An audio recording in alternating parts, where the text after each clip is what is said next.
Shalom, pagi. Mari sama-sama tundukkan kepala, pejamkan mata sejenak. Tiada kata yang manis selain ucapan syukur pada Bapa di surga.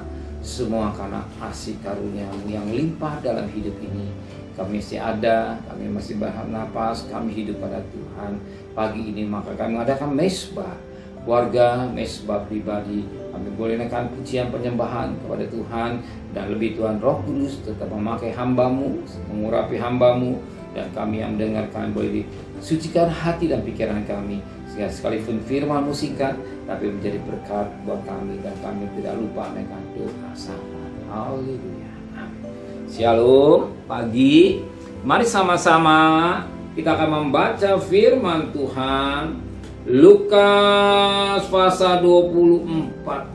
Lukas pasal 24 ayat 13 sampai ayat 35. Lukas pasal 24 ayat 13 sampai ayat 35. Yesus menampakkan diri di jalan ke Emmaus.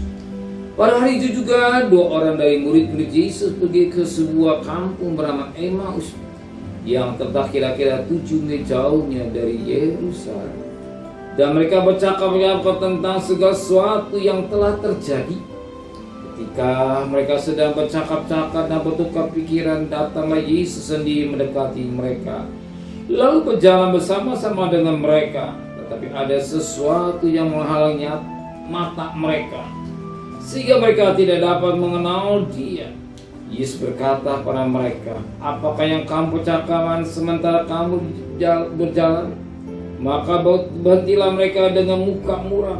Seorang dari mereka namanya Kleopas menjawab Yesus, adakah engkau satu-satunya orang asing Yerusalem yang tahu apa yang terjadi di situ pada hari-hari belakangan ini?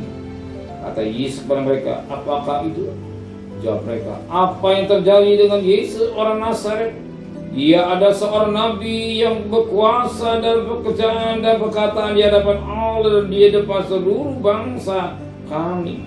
Tapi imam kepala dan pemimpin kami telah menyerahkan Dia untuk dihukum mati, dan mereka telah menyalibkan Yesus.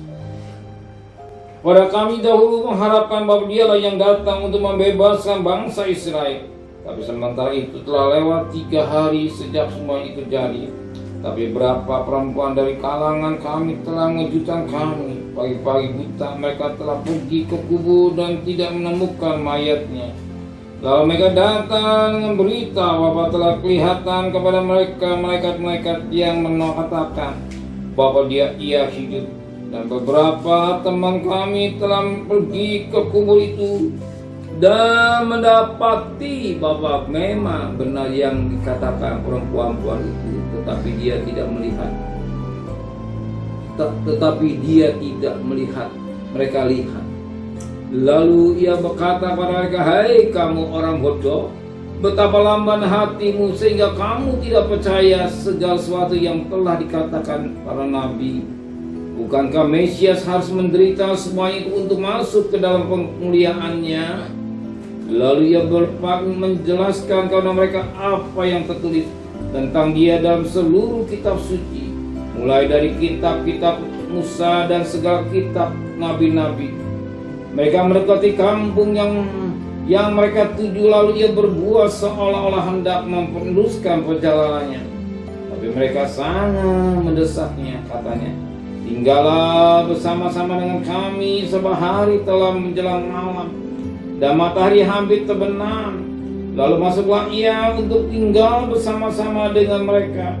Waktu dia duduk makan dengan mereka, ia mengambil roti, mengucap berkat, lalu memecah-mecahkannya dan berikan kepada mereka. Ketika terbukalah mata mereka dan mereka pun mengenal Yesus, tapi ia menyatu di tengah-tengah mereka.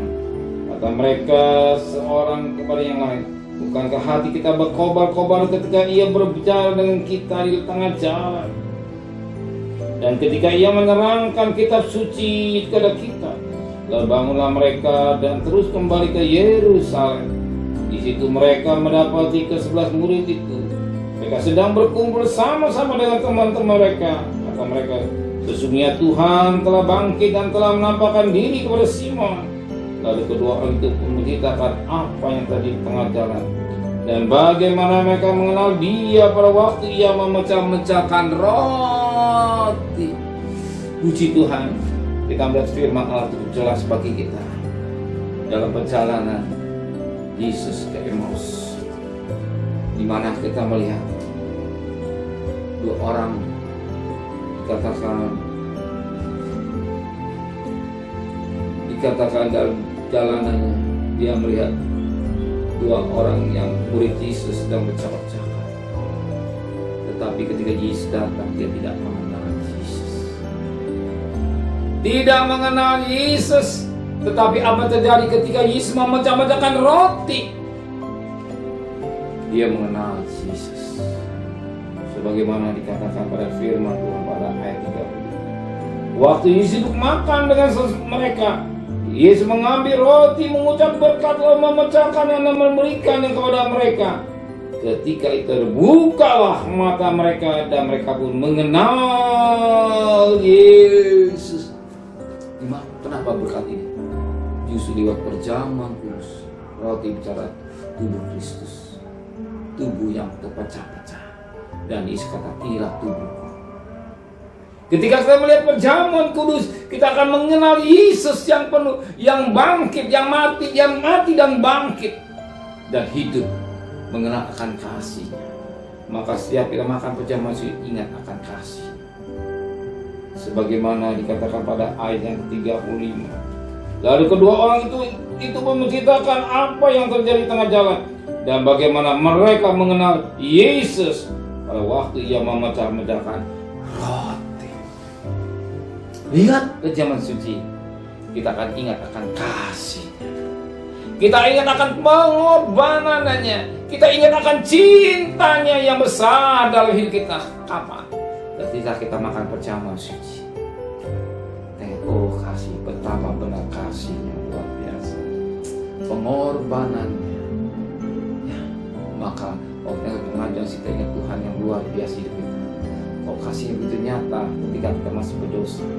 Bagaimana apa yang Tuhan saudara terlalu kecil urusan jasmani, kalau keselamatan yang Dia berikan buat saudara saya apa tidak kehidupan jasmani.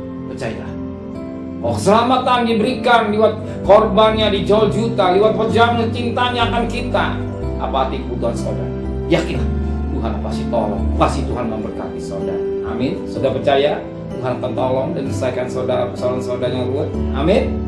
Mari sama-sama berkat kepada menteraikan filah hati kami, memberikan besok pagi tubuh yang sehat dengan tidak kurang satu apapun juga. Berkati Bapak Presiden, Wakil Presiden, para menteri, para gubernur, para bupati, para wali kota, para camat, para lurah, pada RW, pada RT, pada medis, pada Polri. Berikan mereka hikmat yang dari surga, dari sewa takut kepada Tuhan. Dan kekasih, terimalah berkat nikmat dari Allah Bapa, cinta kasih sayang dari Tuhan Yesus Kristus, dan berkat Roh Kudus menyertai saudara mulai hari ini sampai Maranatha Tuhan Yesus datang. Yang cinta Dia katakan amin. Tuhan memberkati.